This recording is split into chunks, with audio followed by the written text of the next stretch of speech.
সরকার এসেছে, সরকার গেছে, কিন্তু পাল্টায়নি হাওরের জনজীবন।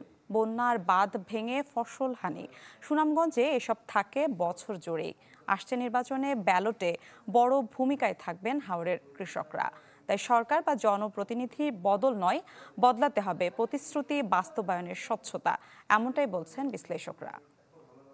রেইনবো অ্যাক্রোপ্লাস্টে অ্যাক্রিলিক এমালশন থাকায় মুছে ফেলা যায় যে কোনো দাগ সহজেই। Rainbow paints, colour of joy. আপনার দিকে চায় না, সার দেয় না, বীজ দেয় না, জনগণে দেখেও না।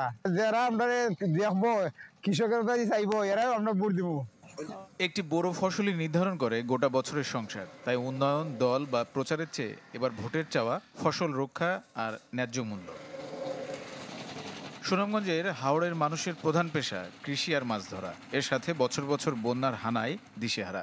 অথচ নির্বাচনের সময় এলেই মেলে প্রতিশ্রুতির ফুলঝুরি, ভোট শেষে মিলে না কিছুই। অনেক বছর দেখাম কোনো নির্বাচন আইসে থেকে কৃষকের থেকেও আয় না। আমরা কিস্তি দিয়ে কৃষক থেকে নির্বাচন করে যে ক্ষেত গৃহস্থী নাই, আমরা কিছু ধানের ফসলের দরকার।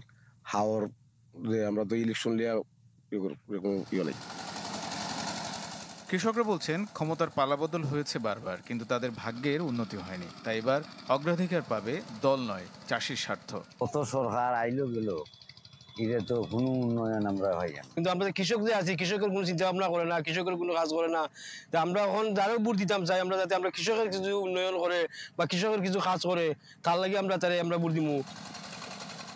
বিশ্লেষকরা বলছেন হাওর বেষ্টিত সুনামগঞ্জে এবারে নির্বাচনে স্থানীয় প্রয়োজনই নির্ধারণ করবে ভোটের জয় পরাজয়। তাই প্রার্থীদের উচিত হবে প্রতিশ্রুতির সাথে বাস্তবায়নের পথগুলোকে উন্মুক্ত করা।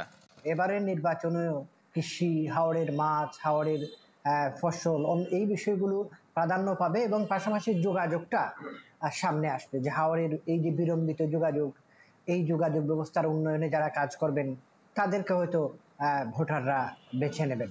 81% অধিক মানুষ হচ্ছে পুরোটাই হাওর নির্ভর, বাকি সব মানুষ পরোক্ষভাবে হাওর নির্ভর। যারা প্রকৃতি এবং পরিবেশ ধ্বংস করে বালুমহাল, পাথরমহাল এবং হাওর কেন্দ্রিক লুটপাটে অভ্যস্ত, তাদেরকে জনগণ এবার প্রত্যাখ্যান করবে। 1700 কিলোমিটার হাওর ঘেরা সুনামগঞ্জে সংসদীয় আসন আছে 5টি, যেখানে মোট ভোটার 20 লাখের বেশি। Desk report, channel 24।